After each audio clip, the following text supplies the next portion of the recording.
What's up, everybody? Welcome to I Speak Organized. You're about to watch the very first video in my Intro to Decluttering series. And today I'm going to be breaking down my 6-step signature decluttering roadmap. It is a very easy and repeatable process that you can use to tackle any organizing project. It doesn't matter if it's piles of paper and mail that's been sitting on your counter for months, or big piles of junk in your garage that have been staring you in the face and laughing at you for years. And however overwhelmed you feel or how impossible the task ahead seems, just take a deep breath and don't worry, because I have completely got you covered. I'm gonna be breaking it down step by step and providing lots of tips along the way, and I have a very special free printable link that you can grab at the end of the video. So stick around, let's get into it. My name is Melanie and I'm your professional organizer and productivity consultant. What does that even mean?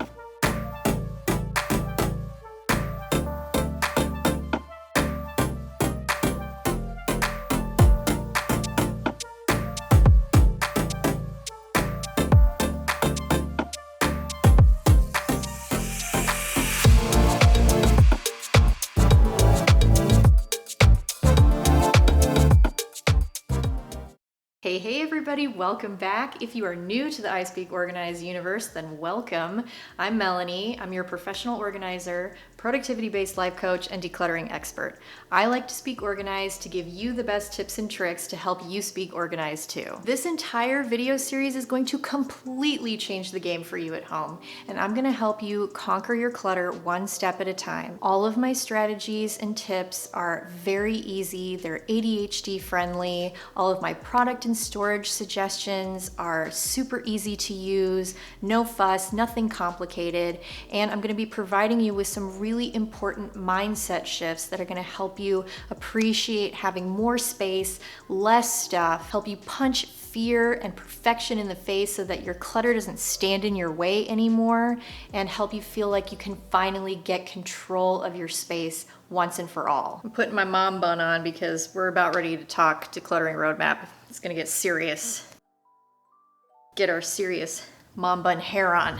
I don't want you to miss out on any of this, so make sure that you are subscribed to this channel by clicking the little circle icon of my face, or anytime tap the little subscribe button down in the corner, and be sure to give this video a thumbs up if you love it, tap the little notification bell, and that way you won't miss another opportunity to learn something new about organizing and productivity. Now let me tell you a little bit more about some of the special offers that I have for you coming up here. First is the opportunity for you to join the waitlist for my upcoming mini course all about conquering the laundry. I have a full module all about folding, everything from towels to sweaters to fitted sheets, all step-by-step video instruction on how to do these things like a pro. I'm also going to be spilling the beans on my super special signature no-fold storage solution if that's something you're into, and I've got stain treating hacks, sustainable product suggestions, and every module comes with its own worksheet in digital or printable format so that you can get super organized and build yourself a killer laundry routine to finally get control of the piles of clothes.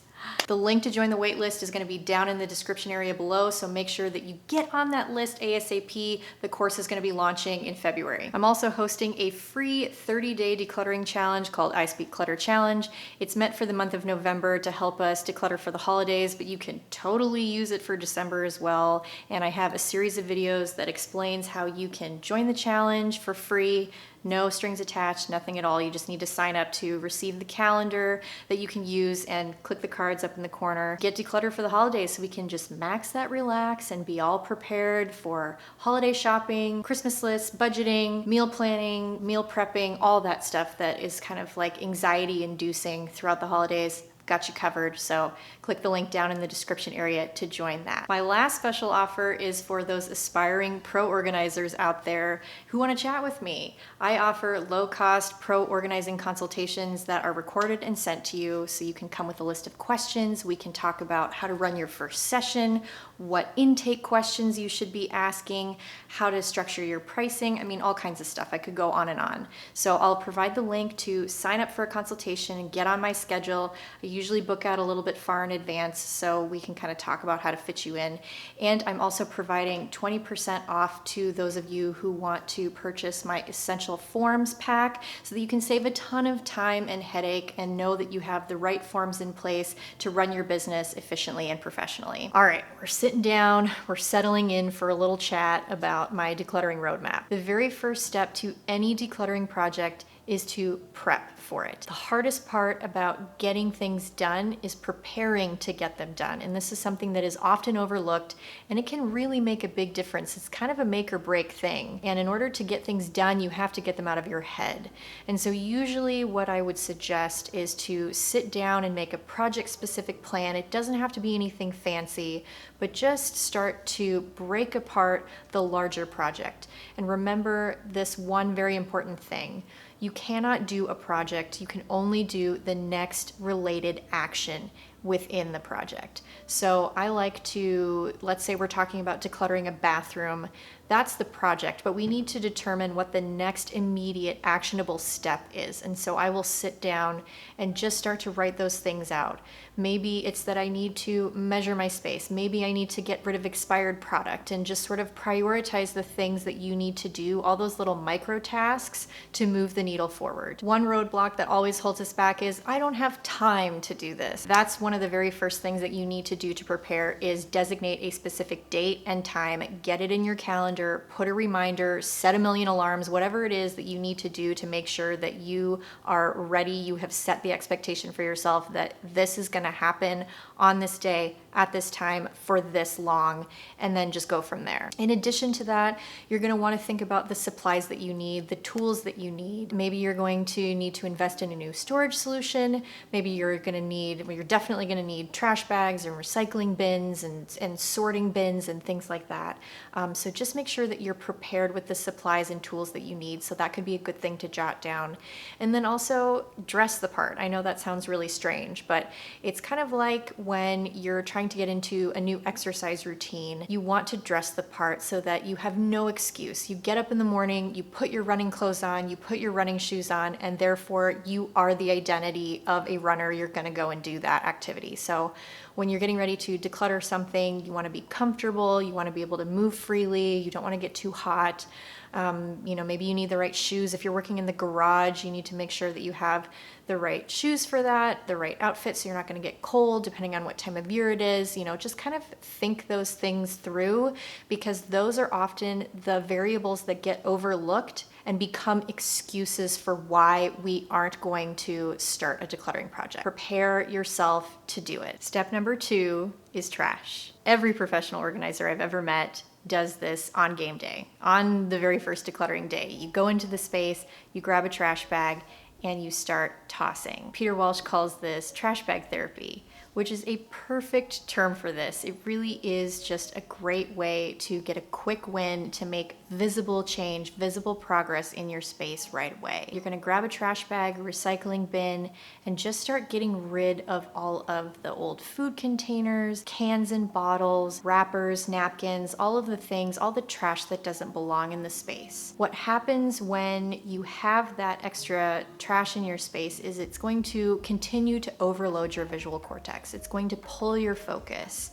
It's going to command your attention just by being in the room. And we want to be spending time focusing on the things that are actually going to stay in the space. So we need to get rid of everything that doesn't belong, and trash is a very easy first step. We don't have to make any decisions about it. We just need to get rid of it. We know that it needs to go. So start with trash. Important tip is to have a wastebasket handy in any area that you spend a lot of time. I come into clients' homes often and there aren't wastebaskets in bedrooms, offices, family rooms, game rooms, and I highly recommend it because it's nice to have an immediate temporary home to put the trash in spaces that you hang out a lot.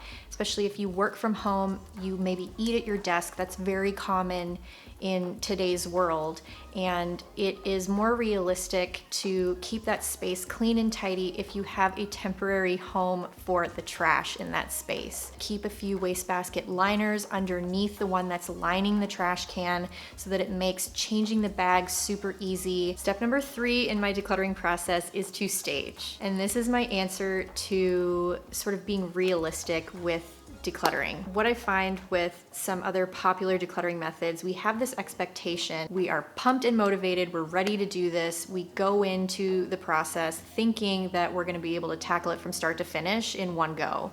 And that is just not the way that life works. It always takes longer than we think it's going to. There is often a sort of lack of understanding of time management in terms of what we realistically need to get done in a decluttering process. And also just life happens, like a kid's gonna get sick, or a pet's gonna need to go to the vet, or some emergency comes up at work and you have to drop everything and go and handle something. And if you just dump everything out with the expectation of getting it all done right away, you've just made a huge overwhelming mess and you don't know where to go from there, and things just start getting shoved or left out, and it just ends up becoming really overwhelming. What I teach my clients to do is to stage. And so what we do is we'll clear a wall in the space that we're working on, and we will set up bags, boxes, or bins. And usually, so for the category of donations, it should be a box or a bag that you're comfortable leaving your house permanently. So just choose a container that you can put donations in and just let that stuff go. And then I will take sticky notes and just write what each category is and put it on the wall above the bin. So we have one obviously for donations, we have one for trash and recycling, and then I also have a category for items that need to be rehomed. So these are things that need to go elsewhere in your house. They don't belong in this space, and this is just a temporary place to put them so that you're not leaving the room during the session. It's really important that we stay in the space that we're working on to be focused and not go down 15 other rabbit holes by trying to rehome things as you declutter. Once you set up your staging area, then you're gonna just pick a wall and go from left to right, top to bottom, and work your way across and just start sorting into those bins.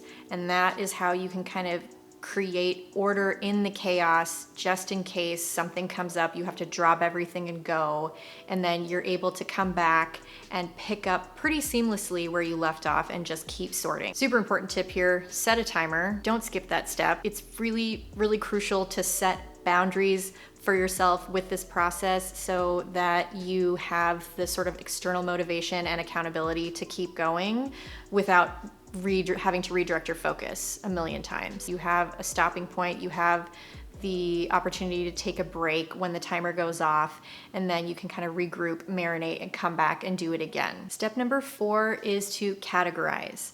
So at this point, you will have temporarily staged everything. You more or less know what you're keeping. And I always tell my clients to, at this point, focus more on the things you're keeping rather than what you're letting go or gifting, so that you can prioritize your favorite things. And all of your favorite things that you're keeping get first dibs in your precious storage space. And we work our way out from there. When you're creating categories, start with very broad ones. An example of this could be if we're working in the bathroom again. Instead of creating a category like toothbrushes, create a dental category so that all of the items that fit underneath dental can all be grouped into one place together, into one zone. So these are some examples of categories that I currently have set up in my bathroom. I have a daily essentials drawer, weekly hair care, weekly skincare, feminine care, outdoor, hair tools, makeup backstock, dental backstock, so on and so forth. And that way, as I'm bringing in new items to my space, I'm able to seamlessly incorporate them into the categories that I've already set up. You'll find that as you sort of get better at categorizing and storing your items in zones, that maybe you need to create subcategories underneath. And this is a great opportunity to pull everything out of one section of a space, like a shelf or a drawer, and just wipe it down, get rid of all the dust, and then that way we're going to be ready to reinstall everything in the next phase. Step number 5 is to systematize. And this is the part of the process where we're taking the categories of items that we just created and we're going to be plugging them into the zones in our space. Maximize your vertical space. And what I mean by that is we are prioritizing storage solutions that are using wall space or they are going from top to bottom. We're trying not to store items front to back so that you're having to move things out of the way to access things behind. We forget about things in the back and then we overbuy because we don't see what we have. You can't use the vertical space or you can't use as much wall space as to use a turntable. That way you're able to rotate things from front to back and you're a little bit less likely to lose them. And you can also use drawers in the cabinet areas that have very low clearance. That way you can pull everything out and you can see what you have in that bin or that drawer and access it that much more easily. The next thing to consider is my one action or one hand test. And this is simply just asking yourself, am I able to put this item away using just one action or one hand? And the reason why this is important is because you always want to prioritize a storage solution based on how easy it is to put something away. The easier it is to stow something, the more likely you are to use the storage solution. So I'm always looking for things like wall hooks where it's just one simple action to put something away. And I will buy certain items like washcloths with little rings on them so that they're easy to put on a hook to dry versus another type. Or I will look for a storage solution that is a stacking drawer set so I can open a drawer and put something away very easily. And if I'm using bins, I will often ditch the lids because then I'm eliminating the step of stacking bins on top of each other. And so we're trying to eliminate all of that. So any storage solution that you're going to use, you want to ask yourself if it passes the one action or the one hand test. This part of the process can take a little while because it's where a little bit more decluttering has to happen sometimes. We think we're going to be able to keep more than we actually can. And so I use the container concept to make deciding a little bit more easy. So what that means basically is each zone that you set up is a container. And it could mean that it's a shelf. Your shelf is a container, a bin is a container, a drawer is a container, or just a sort of like imaginary section of a wall is a container. And you want to, again, prioritize your favorite items first. And those are going to start filling up your container from start to finish. And you're going to go from most favorite to least. And once the space is full, whatever your container is, if it's a shelf of books and you start from your most favorite books to your least, the ones that don't fit in that container need to be dealt with appropriately. And at that point, usually it's not cramming. We're trying to get in the habit, again, of appreciating having less stuff and more space. That is the ultimate overall goal in our decluttering journey, is not to figure out how to play Tetris with all of this stuff and make it all fit, but really to just practice the art of letting things go and passing these things that are not your favorites on to people who might really love them and could really use and would appreciate the gift of your generosity. Give yourself the permission, because of the container, you can blame the container for not having enough space, to then let something go and allow it to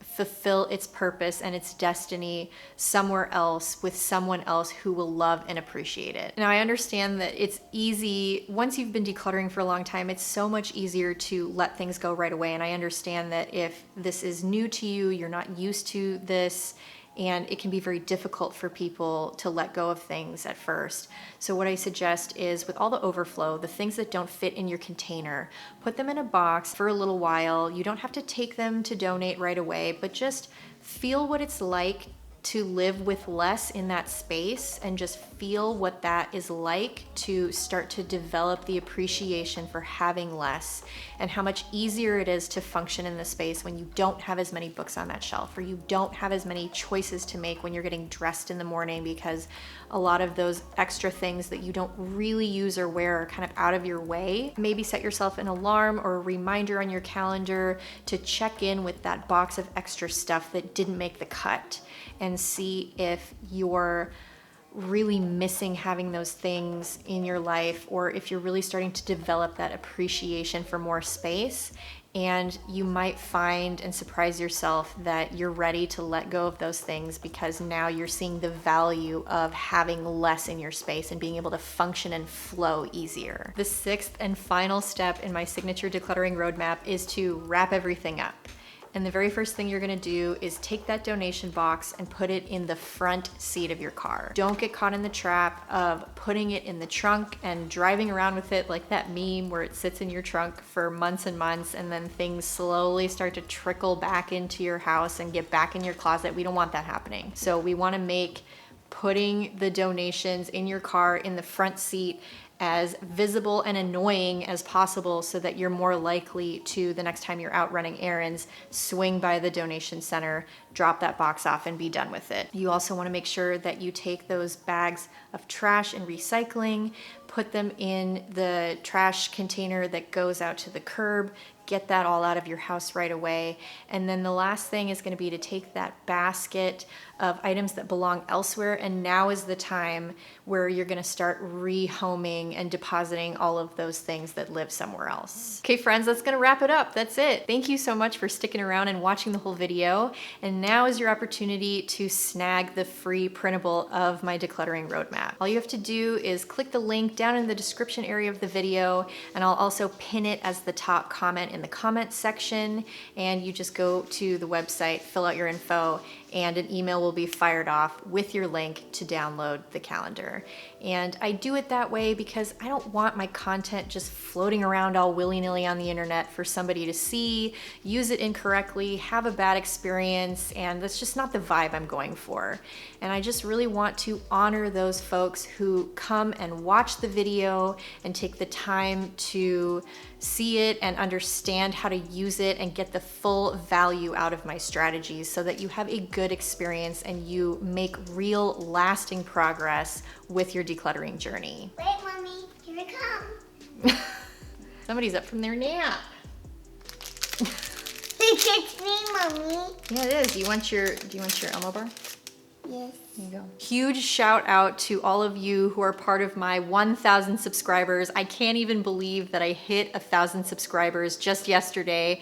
I am so grateful. I am so honored, and I'm beyond proud to have this channel to share with you guys and have you all along on this journey with me. Thank you, thank you, thank you, times forever infinity. I could not do this. I would not do this if it weren't for you. And I appreciate every single one of you being here with me on I Speak Organized. So with that all being said, I hope you guys have a fabulous day, and I will see you in the next video. Bye.